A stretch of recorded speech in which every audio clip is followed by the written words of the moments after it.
OX 문제 풀고 계시죠? 네.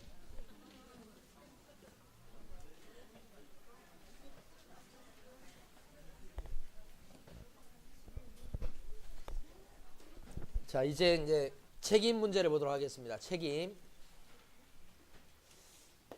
자, 이 책임에 대해서는 저희 교재에 보면 강의 노트 몇 번에 나와 있냐면 39번에 있습니다. 39번에. 39번. 자, 39번 보시면 책임지는 근거가 있고 어떤 책임을 지느냐 내용이 있고 이렇게 두 가지입니다. 이게 누구의 책임이냐면 개업 공인중개사의 책임이에요. 그때 근거 조문이 하나 있는데 조문은 고용인의 영업상 행위는 이런 뜻이에요. 고스란히 누가 한 걸로 치냐면 개공의 행위로 본다 이렇게 돼 있어요. 행위로 본다 돼 있으니까 지금 잘못을 고용인이 했습니다. 지금. 그런데 요 개업 공인중개사는 실질적으로 잘못하지도 않았어요. 그래도 개공이 한 걸로 치니까 개공이 책임지셔야 된다 이 얘기야. 고용인은 당연히 책임지고 여기까지 책임지시라 이런 얘기지. 그럼 이제 책임지는 이 근거 조문에 대해서 세 가지를 파악하셔야 돼요. 첫 번째는 고용인의 모든 행위를 100% 개공이 책임지라고 하는 게 아니에요. 그죠? 어떤 행위만 책임지게 돼 있습니까? 영업상 행위. 모든 행위 그러면 안 돼요. 개인적으로 누구한테 뭐 돈 꾼 것까지 물어주라 이렇게 된 건 아니라고. 그 다음에 용어를 하나 기억하시는데 개업 공인중개사 행위로 본다라고 돼 있습니다. 본다. 이 말은 의제한다, 간주한다 이거 같은 뜻이잖아요. 작년 시험에 나왔듯이 추정한다 이 말은 영 다른 뜻이에요. 그러니까 고용인의 영업상 행위는 개공의 행위로 추정한다 그러면 맞아요 틀려요?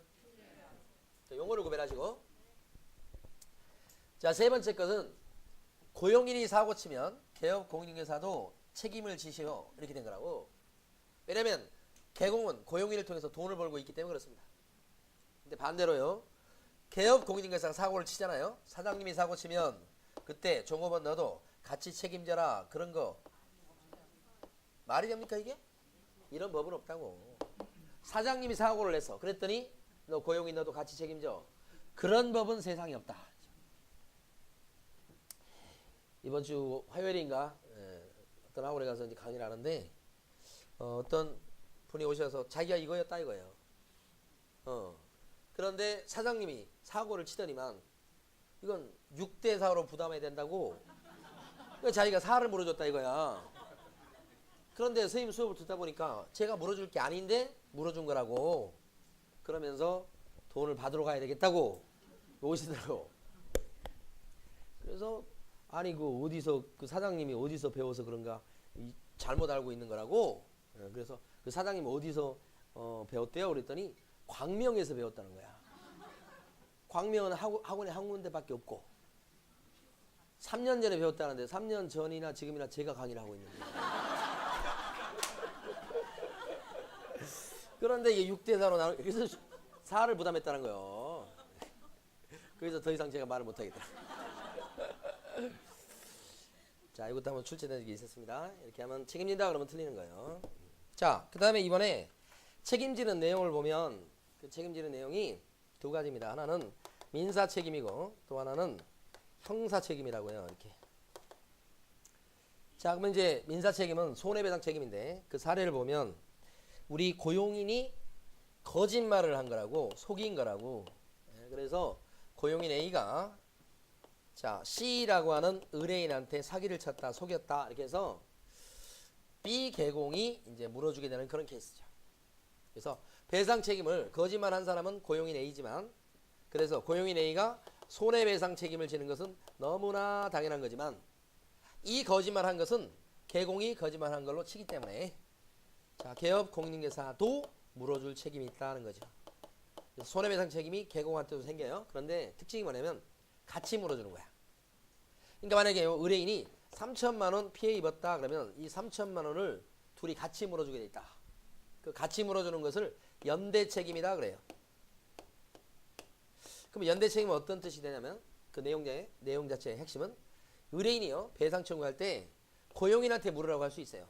당연히 이 사람 거들떠보지도 않고 그럴 수도 있지만 그렇지 않고 고용인을 거들떠보지도 않고 사장님한테 와서 다 물으라고 할 수도 있고 그랬을 때 비개공 입장에서 봤을 때는 물어줄 수밖에 없다는 거야. B는 내가 직접 사고 낸 것도 아닌데 왜 나만 갖고 그러냐는 항변을 할 수가 없다는 게 연대 책임의 핵심이에요. 우리 교재에 한마디로 나와 있지 않지만 사실 연대 책임이다 그러면 이게 핵심이에요. 이게 B가 다 물으라고 했을 때도 B는 재판하면 물어주라고 판결 날 수밖에 없는 거예요. 지금 그게 무슨 책임이에요? 연대 책임. 무서운 책임이에요 이게. 대신 여기서 물어주었을 때는 나중에 고용인을 만나거든 고용인한테 뭐예요? 그 돈을 다시 받아낼 수가 있겠죠. 그러니까 이것은 어떻게 보면 개공이 대신 물어준 책임이에요. 대신 물어주겠다 이렇게 볼 수 있어요. 그러니까 그 돈을 다시 받아낼 수가 있다. 그래서 연대 책임의 끝은 뭐냐면 구상권을 행사할 수 있다. 여기가 끝이에요. 연대 책임의 끝은. 그래서 개공 입장에서는 나중에 고용인을 만난다면 그 돈을 다시 받아낼 여지는 있다. 그런데 아무래도 다시 만나기는 힘들 것이다. 고용인은 여기 사고 내고 그러면 도망가잖아 보통. 찾기가 힘들다고. 그래서 거의 책임은 개공이 지는 거예요. 그 다음에 이러한 손해배상 책임은 B 입장에서 봤을 때 무서운 게 무과실 책임입니다. 무과실 책임이어서 어떤 뜻이 되냐면 아무리 자기가 고용인을 잘 감시했다. 소용없어요. 청구 들어오면 다 물어줘야 돼. 아무리 나도 피해자다. 나도. 이 사람이 고의로 사고 내는 바람에 나도 피해를 봤다. 나는 몰랐다. 그런 게 안 통해요. 이 사람이 고의로 사고를 냈다고 해도 청구 들어오면 몰랐다고 해도 꼼짝없이 물어줘야 돼. 이게 무슨 책임이요? 무과실 책임. 무조건 책임이라고 해요. 그러니까 손해배상 책임의 성격은 두 가지예요. 연대 책임, 같이 물어주는 거. 그 다음에 뭐예요? 무과실 책임. 두 가지. 이게 손해배상 책임이라고. 자, 손해배상 책임 이런 건데 이 손해배상 책임과 밑에 있는 형사 책임은 아주 성격이 틀려. 그러니까 똑같이 거짓말했습니다. 속였습니다. 이 거짓말한 것은 나중에 배우시겠지만 판단을 그르치게 한 행위가 돼서 1년 이하의 징역이나 1천만 원의 벌금으로 형사처벌 받는 거예요. 그랬을 때 개업 공인인증사 이 사람도 덩달아 자 1천만 원의 벌금으로 형사처벌을 받게 돼요. 개공도. 이게 공인중개사법 50조 조문에 써져 있어요. 그 50조 조문의 제목이 양벌 규정이에요. 이 양벌이라고 하는 것은 고용인이 징역 벌금 받을 짓을 했을 때 이 사람 일을 해주다가 그랬을 때 개공도 벌금으로 처벌한다 이거죠. 둘 다 벌 준다고 해서 양벌이에요. 50조 둘 다 벌 준다 이렇게 되는 거지. 그때 양벌 규정에 따라서 개업 공인중개사는 뭘 얻어맞게 되는 거예요? 벌금형을 얻어맞게 돼. 벌금을 얻어맞게 된다. 이때는 왜 벌금을 때리느냐 봤을 때 벌금을 때리는 이유가 개공이 자 위하고는 틀립니다. 고용인에 대해서 좀 감독을 잘하지 그랬어 그런 뜻이에요. 그래서 감독을 소홀히 한 책임을 묻는 겁니다. 감독 소홀 책임을 묻는 거니까 이것은 징역을 살리면 너무 심한 거지. 감독 소홀한 정도인데 징역 살리면 되겠어요? 안 되죠. 그리고 감독 소홀 책임을 묻는 거니까 이것은 무과실 책임이 아니고 자기의 과실을 책임 묻는 거야. 그 과실이 뭐죠? 감독 소홀. 형사 책임이라고 하는 것은 무과실 책임은 이 지구상에 존재하지 않습니다. 보통 대부분의 형사 책임은 고의 책임입니다. 일부러 그런 거. 근데 과실 책임을 묻는 경우도 일부 있죠. 이 경우죠. 이런 거. 뭐 잘못이 있어야 돼. 위에 손해배상 책임은 잘못이 있어요 없어요? 없다고 해도 물어주는 거야. 없다고 해도. 근데 밑에는 어떻게? 잘못이 있어야 돼. 감독 소홀한 거. 그래서 자기가 감독 잘 못한 것 때문에 벌금을 얻어맞는 거잖아요. 그러니까 벌금을 갖다가 물고서 개공이 고용인한테 너 때문에 내가 벌금 물었어. 벌금 문 거에 대해서 구상권을 행사할 수 있을까요? 없을까요? 없지. 왜냐면 자기 잘못 때문이요. 근데 이 정도 고의가 아니고 이 정도니까 이거요. 아니 이거요. 징역이 아니고 벌금이라고. 그러니까 요게 한 세트예요 이게. 두 번째. 여기 보면 양벌 규정은 중개사법 조문이라고 50조. 그러면 중개사법에 걸려 들어가지고 300만 원 이상 벌금을 물었다 그러면 이건 뭐가 되죠? 예외적으로 결격자가 되지요. 결격자가 되면 등록 취소 사유가 돼서 등록이 잘리게 되는 것이지요. 이렇게 되는 거죠. 그런데 우리 판례는 독특하게 공인중개사법 위반이긴 하지만 양벌 규정에 걸려들어서 300 이상 벌금을 물었다 이렇게 됐을 때는 이 개공이 직접적으로 뭘 잘못해가지고 벌금을 문 게 아니기 때문에 그럴 경우까지 결격자로 삼으면 개공한테 너무 심하다고 보는 거예요. 그러니까 결격자가 삼지 못하니까 등록도 잘라서는 안 되는 걸 보는 거예요. 이게 뭐의 입장이요? 판례. 그래서 26회 시험 때 요게 출제가 됐었죠. 그럼 뭘 가지고 구별하시냐면 중개사법 조문이긴 한데 양벌 규정 얘기가 나오면 결격자입니까 아닙니까? 아니다 이렇게. 그러니까 등록도 잘리진 않습니다. 그것 때문에 파란 게 두 번째 포인트. 판례. 자, 제일 중요한 건 이제 빨간 거로 쓸 겁니다. 만약에 개업 공인중개사가 고용인에 대해서 감독을 갖다가 철저히 했어요. 잠도 안 자고 감시했어요. 그럴 경우라고 한다면 그때는 벌금으로 처벌하면 되겠어요? 안 되겠어요? 잘못한 게 없잖아요. 처벌하면 안 된다. 이것이 세 번째 포인트인데 제일 중요한 거야. 이 점에서 손해배상 책임하고 달라요. 자, 질문 드려봅니다. 개업 공인중개사가 고용인에 대해서 감독을 철저히 했어. 그랬을 때는 개업 공인중개사는 손해배상 책임을 지지 않는다. 틀린 거지. 감독을 잘했어도 손해배상 책임을 질 수밖에 없죠. 손해배상 책임은 무슨 책임이니까? 무과실 책임. 그렇잖아요. 그 밑에하고 다른 거지. 자, 밑줄 그어보겠습니다. 교재는 149페이지 제일 밑에 가시면 두 줄이 있습니다. 제일 끝에 두 줄. 즉 소속 공인중개사 또는 중개보조원의 업무 상행위는 그를 고용한 개업 공인중개사의 행위로 뭐예요? 본다. 이 조문 중요합니다. 자, 영업상 행위만 책임집니다. 그리고 끝에 본다 이렇게 돼 있죠. 추정한다 그러면 안 돼요. 자, 다음 페이지요. 동그라미 3번. 동그라미 3번 보면 판례라고 나와 있습니다. 동그라미 니은번. 고용인의 업무상 행위는 중개 대상물의 거래에 관한 알선 업무뿐만 아니라 그 위 업무와 밀접한 관련이 있고 외형상 객관적으로 중개 업무 또는 그와 관련된 것으로 보여지는 행위도 포함된다고 보고 있다. 판례 내용인데 어떤 뜻이냐면 영업상 행위, 업무상 행위 들어가면 개공은 무조건 책임지는 겁니다. 그래서 손해배상 책임과 관련해서는 업무상 행위냐 아니냐가 굉장히 다퉈져요. 그랬을 때 업무상 행위의 범위를 우리 판례는 넓게 보고 있다.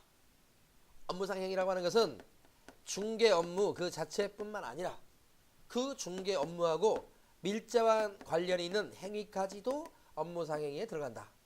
그래서 제가 그걸 밀접행위라고 표현을 해봤습니다.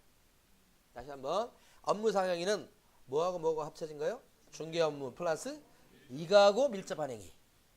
그러니까 업무상 행위의 범위를 여기 한정하지 않고 여기까지 넓히는 것은 업무상 행위의 범위를 넓혀서 누구 책임을 갖다 넓게 인정한 거예요? 개공의 책임을 넓게 인정하기 위한 판례 입장이죠. 지금 밑줄 그은 게 니은번이. 자, 그래서 이제 문제가 생긴 게 이겁니다. 어떤 손님이 중개업소 부동산 사무실 와가지고 계약을 체결하려고 1,000만 원을 들고 왔어. 근데 계약이 성사가 안 된 거지. 조율이 잘 안 돼가지고. 그래서 이제 끝난 게 아니고 이제 또 조율할 게 또 남아 있어서 의견이 맞지 않기 때문에 나중에 또 훗날 계약하면서 이 사람이 이제 가게 됐는데 들고 왔던 계약금을 갖다가 가지고 가려고 그러니까 그것도 좀 위험스러운 것도 있고 그러니까 그 중개업소에 일하는 경리 아가씨한테 계약금을 맡겨놓은 거야. 다음에 이제 혹시 계약할 일이 있을지 모르니까 보관시켜달라고 맡기고 간 건데 그 경리 아가씨가 이제 그날 저녁 퇴근하면서 그 돈을 가지고 퇴근하고 다음날 출근하지 않았죠. 그래가지고 며칠 동안 출근 안 해버리니까 며칠 있다가 요 돈 맡겼던 손님이 오셔가지고 부동산 사장님한테 내 돈 1,000만 원 내놔라 그러니까 부동산 사장님은 어떻게 했어요?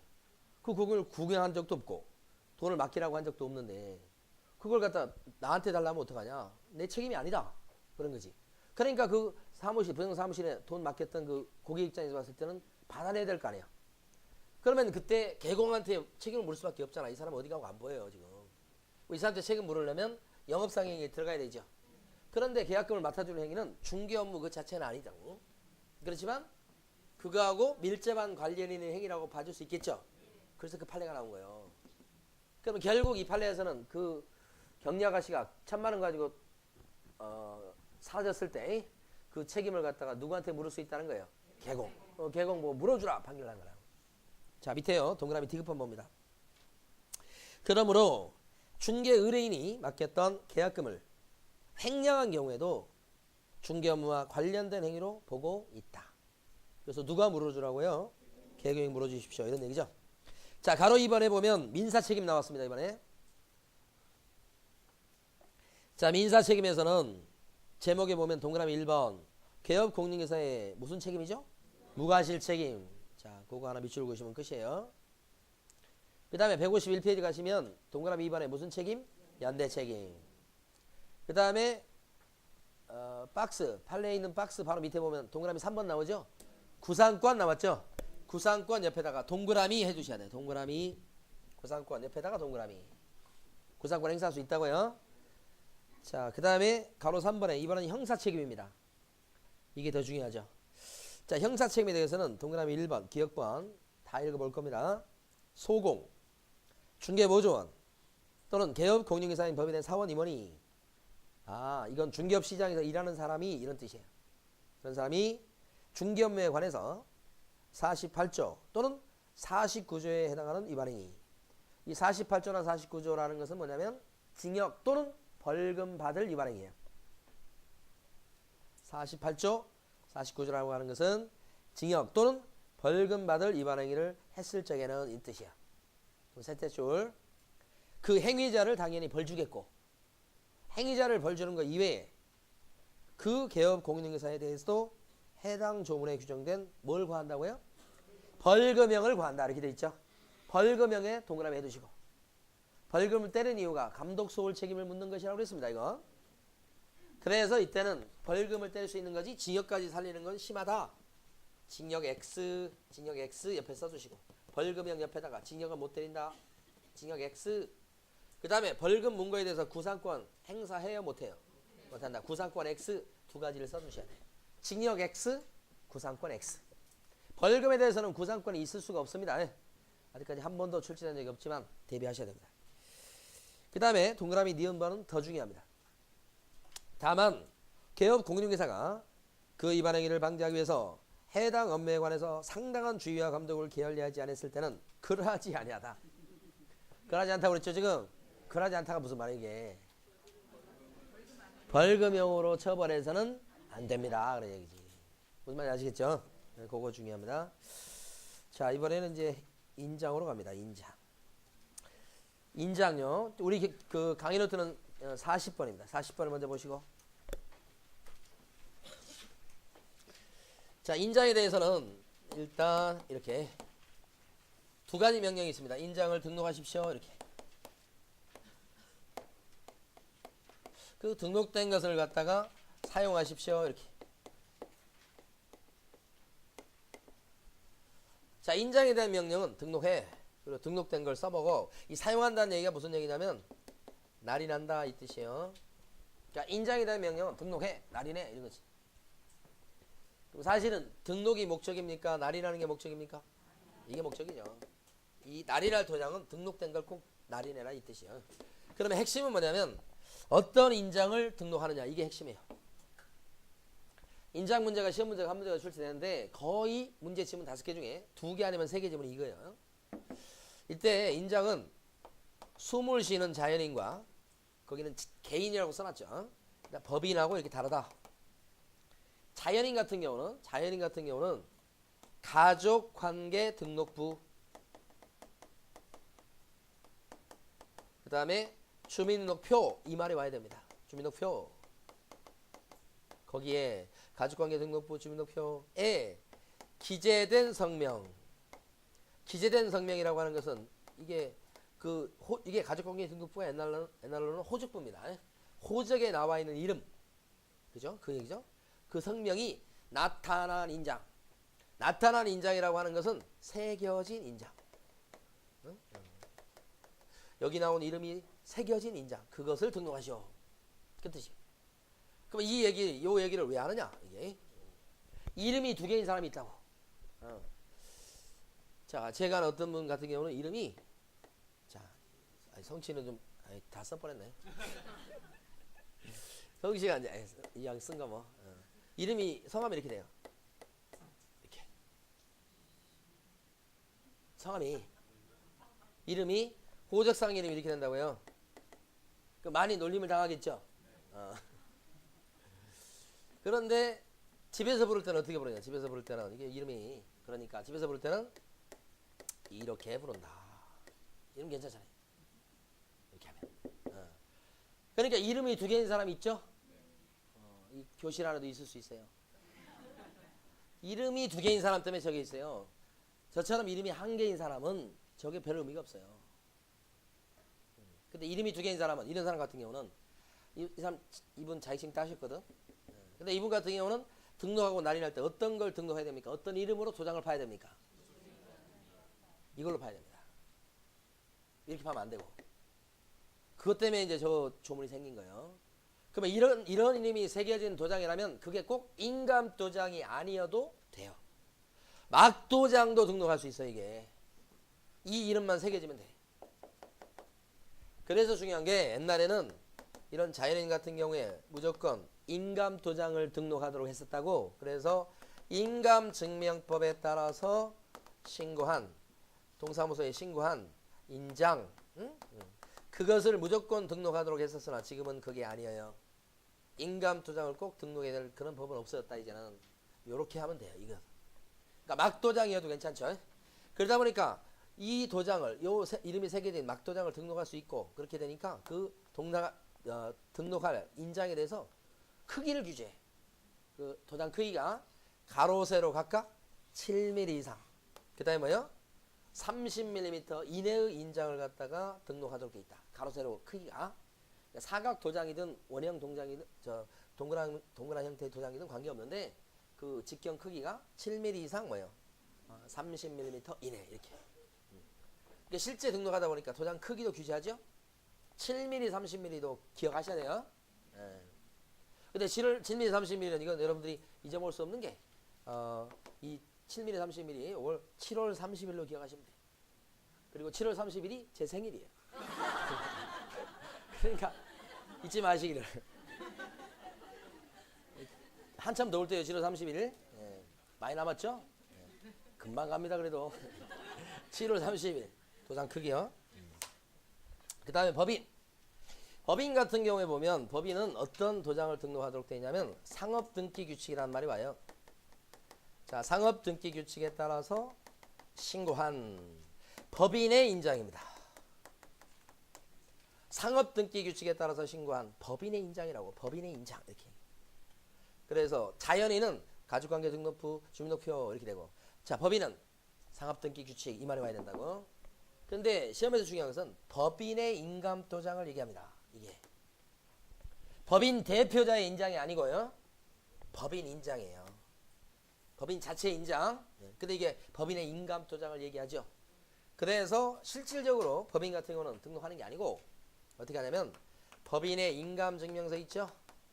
그 법인의 인감증명서를 띄어서 등록관청에 제출하는 걸로 대신합니다. 이 대신한다고 하는 말을 갖다가 가름한다 그렇게 표현해요. 가름한다. 그래서 법인 인감증명서의 제출로 대신합니다. 가름한다, 대신한다 같은 뜻이. 그러니까 실제 등록하지 않고요. 인감증명서 띄어서 내고 나 이거 쓸 거예요 이렇게 하면 끝나는 거예요. 그래서 여기는 7mm, 30mm 얘기가 안 나오는 거예요. 법인 인감증에 대해서는 상업등기규칙에서 별도로 크기를 규제합니다. 좀 더 커요.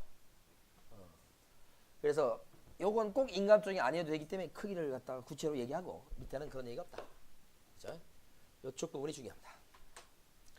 자, 그러면 이러한 인정을 누가 등록해야 될까요? 누가? 날인할 사람이. 누가 날인해야 될까요? 아까 한 거네. 개공이 날인해야 되지만 소공이 계약서를 써 주었을 때는 소공도 날인하는 거니까. 이때 인장을 등록할 사람도 개공과 소공이 등록할 의무가 있겠죠. 그런데 중개보조는 날인할 의무가 없으니까 인장을 등록할 의무도 없겠죠. 두 번째, 어떤 인장을 등록할까 이렇게요. 벌써 있죠. 그래서 이게 그렇게 중요하다고요. 다만 안 한 게 뭐가 있냐면 분사무소에 대해서는 안 한 거예요. 그러니까 분사무소만 추가적으로 공부하시면 되는데, 자, 분사무소는 원래 법인의 식구예요. 법률적인 측면에서. 그래서 분사무소 같은 경우는 원래는 상업등기 규칙에 따라서 신고한 법인의 인장, 이걸 등록하고 써야 되는 거예요. 원래는 어떤 거요? 법인의 인장. 그런데 법인의 인감증은 하나밖에 없을 텐데 그걸 주된 사무소 또 분사무소 또 다른 분사무소가 같이 쓴다면 이거 뭐예요? 이게 불편하잖아요. 그래서 우리 법은 등록하고 쓸 수 있는 인장을 하나 더 인정했죠. 그게 바로 대표자가 보증하는 인장이에요. 일종의 사용인감이죠. 이때도 보면 대표자의 인장이 아니에요. 대표자가 뭐 한 거? 보증하는 인장. 이건 뭐예요? 법인의 인장이에요. 이건 대표자 인장 아니고 이건 법인 대표자가 보증하는 인장이에요. 그러면 이 두 가지를 어떻게 해요? 선택할 수 있다. 좀 편하게 쓰려면 대표자가 보증하는 사용인감을 등록하고 쓰는 거 될 것이고, 불편하지만 뭐요? 이걸 등록하고 써도 뭐라 그럴 수는 없는 것이고, 선택사항이죠. 요게 분사무소. 요것도 여기 이제 들어가는 거예요. 지금 여기 설명드렸지만. 자, 세 번째, 어디에 등록합니까? 어디에? 등록할 때가 등록관청밖에 없죠. 등록관청에 등록해야 되는 것입니다. 등록관청에. 그런데 핵심은 뭐냐면 분사무소에서 사용할 인장, 이거든 간에 분사무소에서 쓸 인장은 어디에 가서 등록해야 될까요? 그렇죠. 주된 사무소 소재지관할 등록관청에 가서 등록해야 되겠습니다. 거기가 등록관청이에요. 분사무소에서 쓸 인장이라고 해서 분사무소 소재지 시장군수 구청장한테 인장을 등록하는 거 아닙니다. 이게 핵심. 시험에서는 기출문제에서는 한 번밖에 안 나왔지만 나올 가능성이 높아요. 자, 네 번째, 어떻게 인장을 등록합니까? 어떻게와 관련해서, 자, 인장과 관련된 내용 중에서 제일 중요한 것은 어떤 인장을 등록하느냐, 여기까지. 이것도 여기 포함되는 거고요. 그 다음에 두 번째 중요한 게 이겁니다. 어떻게 등록할 것인가, 요거에 대해서 이제 설명을 드려봅니다. 자, 인장을 등록해야 될 사람이 두 사람이죠. 근데 개업공인중개사가 인장 등록할 때 방법상 개설 등록 신청서가 있어요. 중개업소 등록 신청, 그러니까 사무실 등록할 때 쓰는 서식입니다.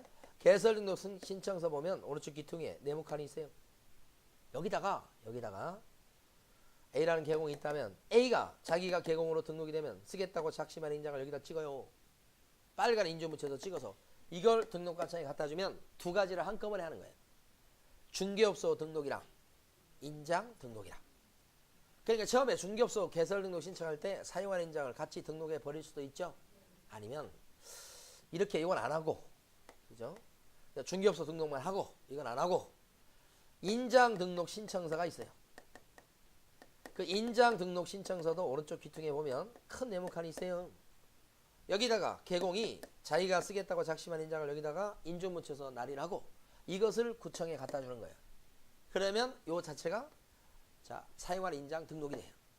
그러니까 인장을 등록할 때 개업공인중개사는 선택할 수 있죠.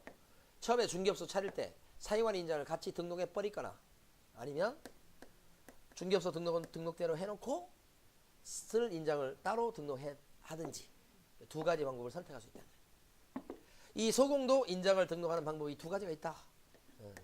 첫 번째 방법은 고용신고서를 이용하는 방법이 있다. 자, 고용신고 누가 하게 되죠? 개공이 합니다. 고용신고는. 그래서 고용신고서를 적어냅니다. 그런데 고용신고서도 오른쪽 귀퉁이에 보면 네모칸이 있어요. 여기다가 소공을 고용했다 그랬을 때 개공은 고용신고를 해야 된다고. 개공이 소공 B다 그러면 이 사람은 사장님인 개공이 고용신고를 할 적에 소공으로서 사용할 인장을 여기다가 찍어서 고용신고할 때 이렇게 같이 내버리면 사장님인 개공은 뭘 하는 거고요? 고용신고. 자기는 뭐 하는 거고? 인장 등록.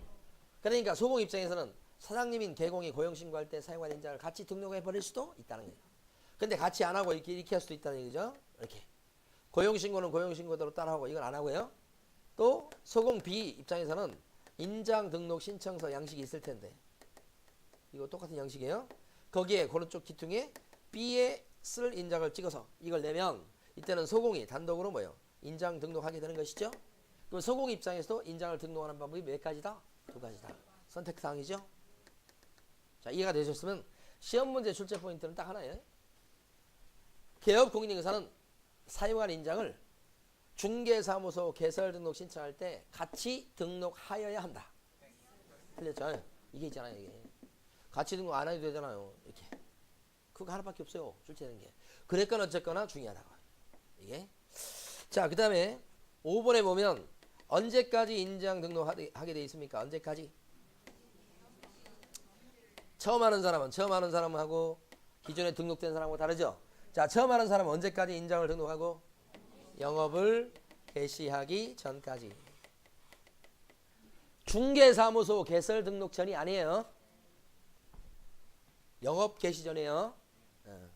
그런데 기존에 이미 중개업소 등록을 했고 이미 사용할 인장을 등록한 사람이 있을 수 있죠. 인장도 등록해놨어. 업소 등록도 해놓고 인장 등록도 해놓고. 그런데 점집에 가서 물어보니까 쓰는 도장이 재수가 없다는 거야. 그런 경우 있잖아요. 어? 우리 집사람이, 제가 왜 그걸 그러냐면 우리 집사람이 도장을 바꿔왔어. 인감 도장 있잖아요. 그걸 바꾸라는 거야. 큰 거로 파왔더라고. 어디 갔다 온 거지. 그걸 쓰면 좋다는 거야. 서류에다가. 별로 달라진 게 없던데. 그래서 이렇게 바꾸는 경우가 있을 수 있잖아요. 바꾸었을 때는 그 바꾼 인장을 변경 등록해야 되는데 이게 며칠이내 하게 되어 있습니까? 이게 시험에 잘 나왔어요. 변경 등록은 며칠이네요? 7일이네. 요거. 자, 그러면 다 이제 등록을 끝냈습니다. 등록 끝냈으면 그 다음에 어떻게 해요? 꾹꾹 누르면 되죠? 이게 날이 난다. 어디에다가 꾹꾹 누르는 겁니까? 어디에다가? 매매계약서에다가 누르는 거죠. 계약서 써주고. 그죠? 임대차 계약서에 누르는 거죠. 아니면 확인설명서 이런 데에다가 찍는 거죠. 이렇게.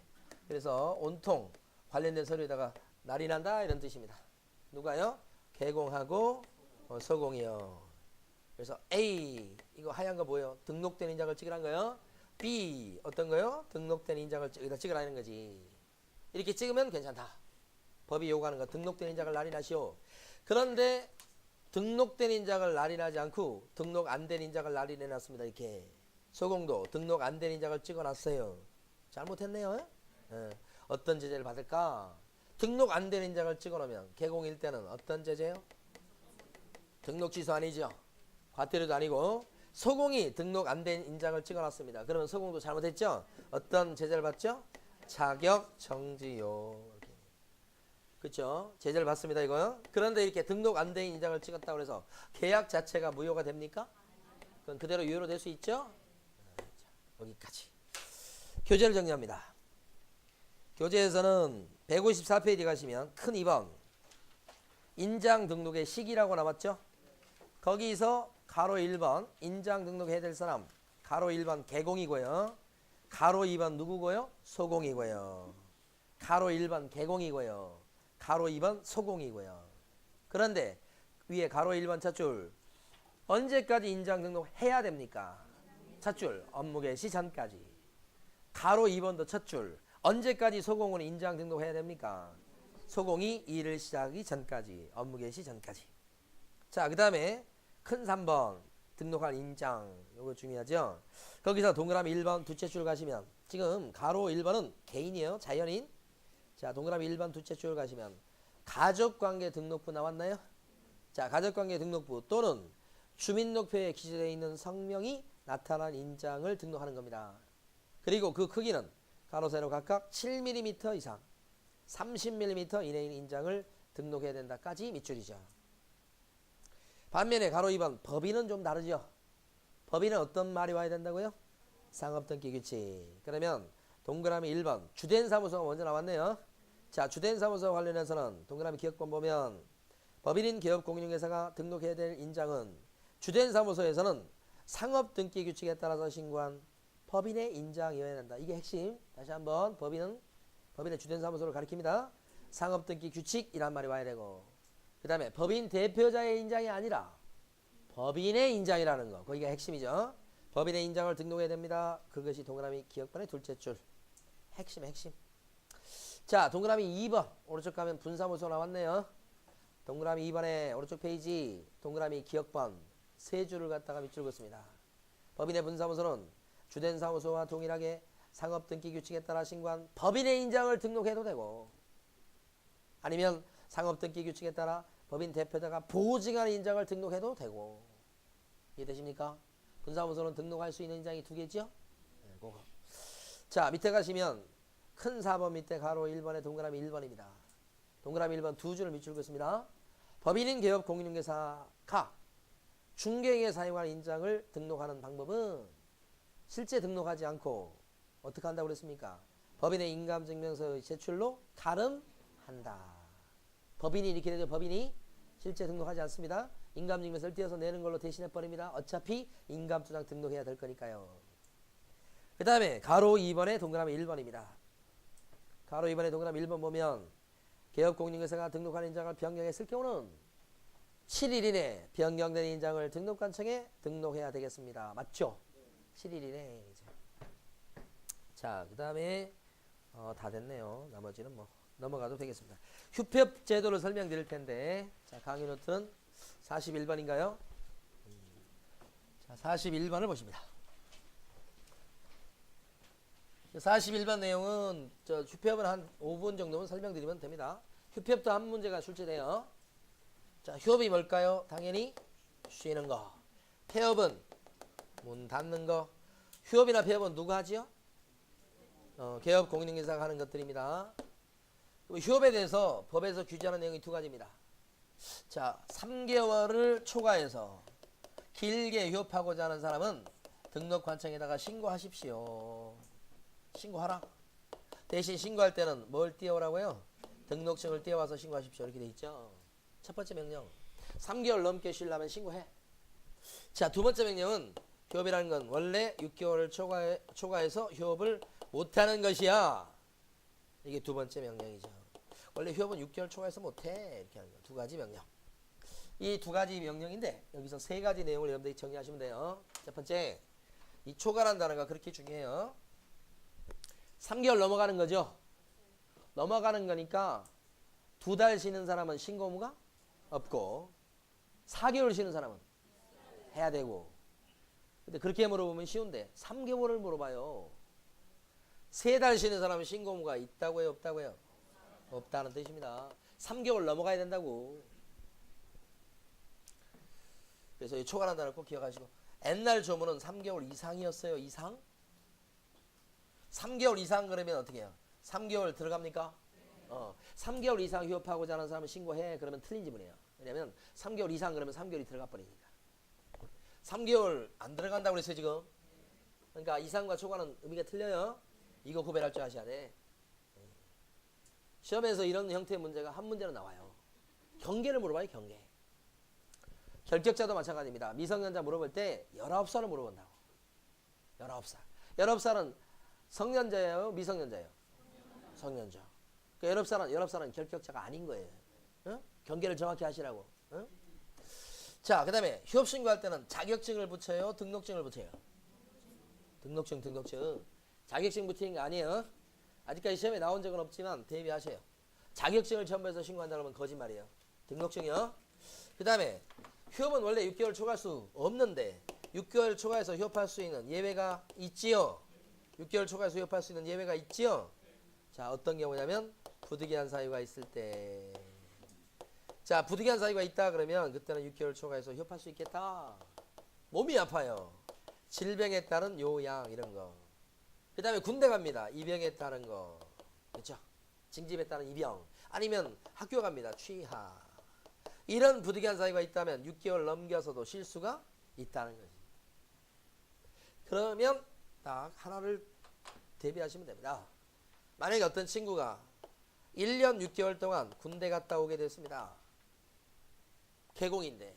그럼 1년 6개월 동안 군대 갔다 온다고 관청에다가 1년 6개월짜리 휴업 신고서를 낼 수 있어요, 없어요? 군대 갔다 온다고 1년 6개월짜리를 통으로 1년 6개월을 통으로 쉴 수 있냐고?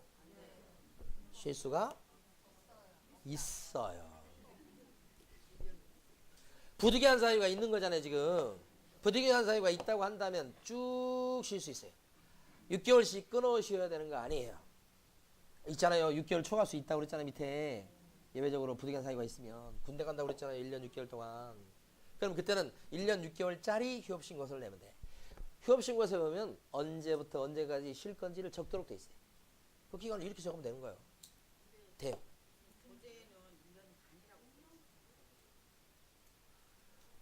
아니 그러면 군대를 1년 동안 갔다 와요.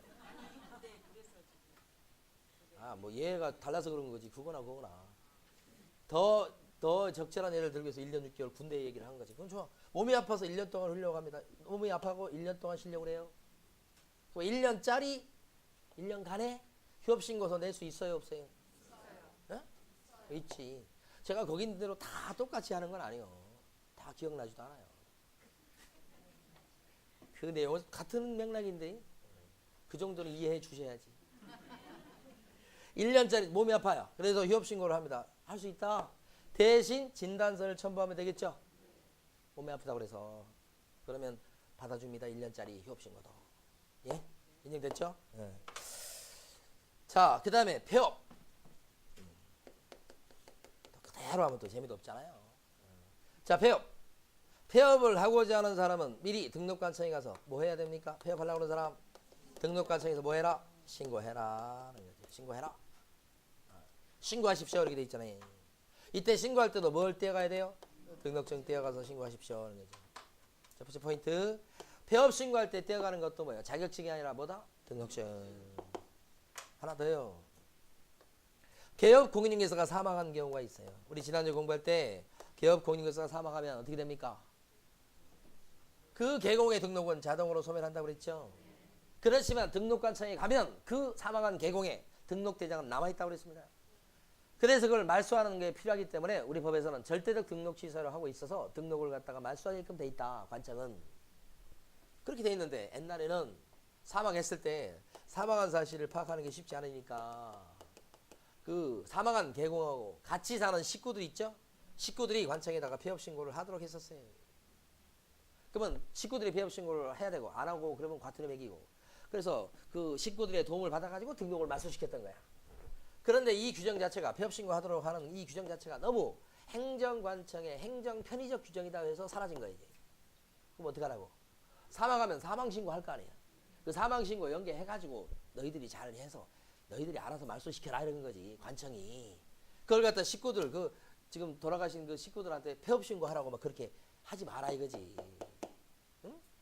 이 법을 모를 수도 있고요.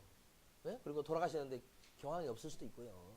그러니까 국민한테 그런 과도한 부담을 주지 마라. 너희들이 사망신고 받고 그러는데 그것도 잘 연계해서 하면 되는 것이지 이런 뜻이라고. 결론. 개업 공인중개사 사망했을 때 이제 결론적으로 그 사망한 개업 공인중개사의 식구들이 폐업 신고할 의무가 있다 없다? 없다 이거지. 이것도 출제된 적이 있었죠. 제도가 바뀌고 나서 출제된 거예요 한번. 자, 그 다음에 휴업신고. 여기 보면 휴업신고했던 사람이 다시 일을 시작하려고 합니다. 다시 영업을 시작하려고 했을 때 하는 신고가 무슨 신고냐면 재개신고다 하는 거지. 재개신고. 다시 하려고 그래요. 이게 재개신고. 이 재개신고 들어가면 등록관청은 갖고 있던 등록증을 갖다가 어떻게 합니까? 다시 일한다니까 걸 수 있게끔 등록증을 즉시 뭐 한다고요? 돌려준다 이렇게 된다고요. 다시 영업을 시작할 때 하는 신고가 무슨 신고요? 재개신고. 그런데 휴업신고했던 사람이 신고한 휴업기간을 갖다가 연장합니다. 바꿉니다. 그랬을 때 하는 신고가 무슨 신고요? 변경신고. 그래서 재개신고하고 변경신고 두 가지. 재개신고, 변경신고. 그러면 어떤 사람이 4개월을 쉬려고 합니다. 근데 그 사람이 4개월 다 쉬어가지고 이제 영업을 시작하려고 합니다. 그때 하는 신고가?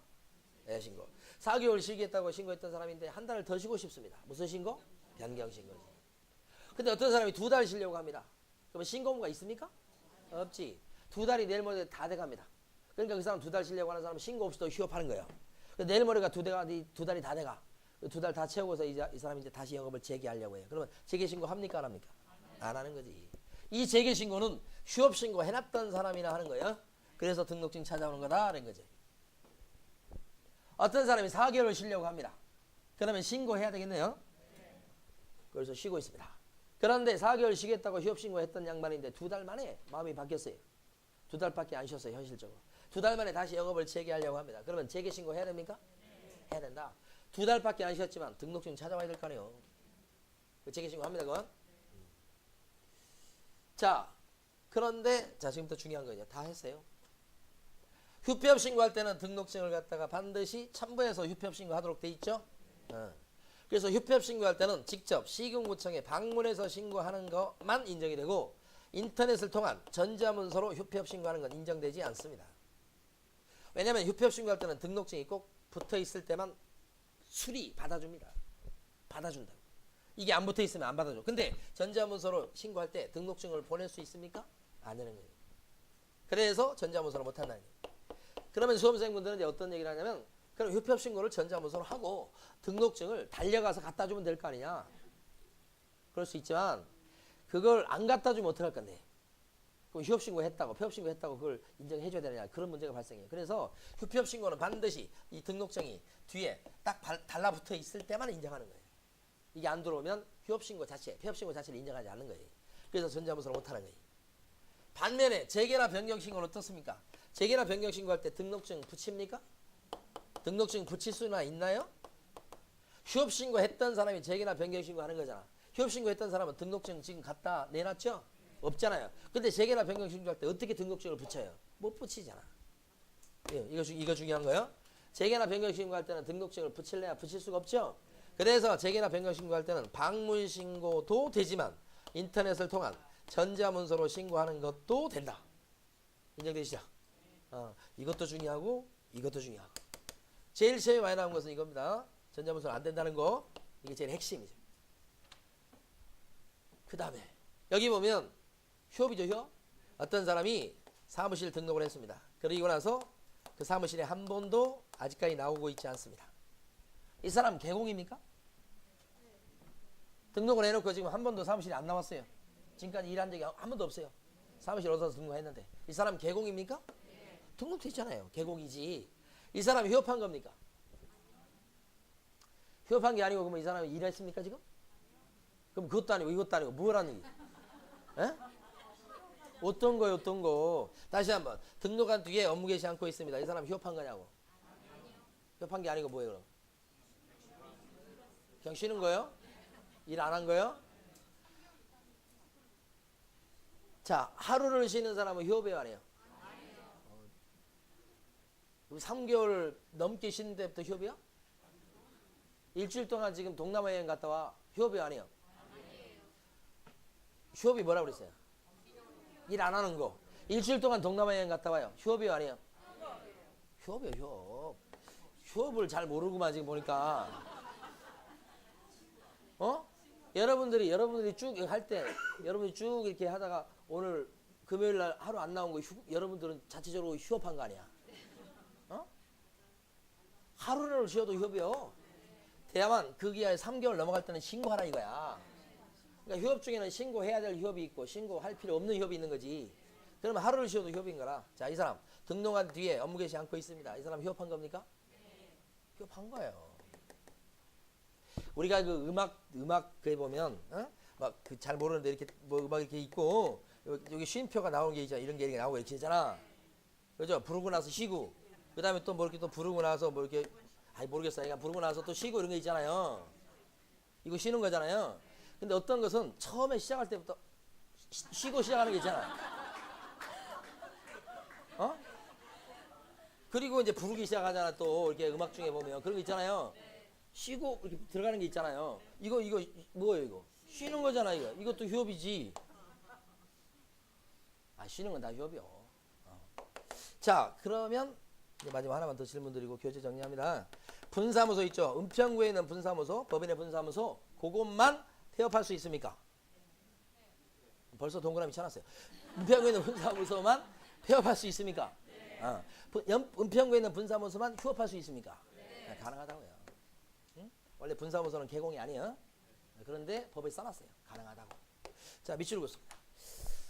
교재 157페이지에서는 박스 밑에 가로 1번의 첫째 줄부터 셋째 줄까지 밑줄 긋습니다. 읽어볼 건데, 자, 가로 1번의 첫째 줄. 개업공인중개사는 3개월을 초과하는 휴업. 초과라는 부분이 중요하다고 그랬어요. 폐업을 하고자 하는 때는 신고서에다가 중개사무소 뭘 붙여요? 등록증을 첨부하여 등록관청에 미리 신고해야 됩니다. 그렇죠? 그리고 나서 법인인 기업 공인중개사의 분사무소 경우에도 또한 같습니다. 그러니까 분사무소도 또한 같다는 얘기는 분사무소별로 협협이 가능합니다. 그 얘기죠. 그렇죠? 그래서 써놓은 거고, 그 다음에 그 페이지 제일 끝줄에서 위로 두 번째 줄 봅니다. 그러나부터 써진 부분이 있죠. 그러나 중개사무소 개설 등록한 이후에 업무를 개시하지 아니한 경우에도 휴업에 뭐요? 해당된다. 휴업이잖아요. 이게 조문이에요. 그것도. 자, 다음 페이지 가시면 동그라미 5번입니다. 별표입니다. 동그라미 5번. 휴업과 폐업 신고는 방문 신고만 가능하고 전자문서한 신고는 할 수가 없다. 휴폐업 신고는 전자문서로 못하죠. 휴폐업 신고할 때 등록증을 첨부해야 되기 때문에 그렇다. 이렇게 생각하시면 돼요. 동그라미 6번 첫 줄 밑줄 긋습니다. 개인인 기업 공인중개사가 사망했을 경우 별도로 신고할 필요가 없다. 지금 사망했다는 폐업 신고 없다고 그랬습니다.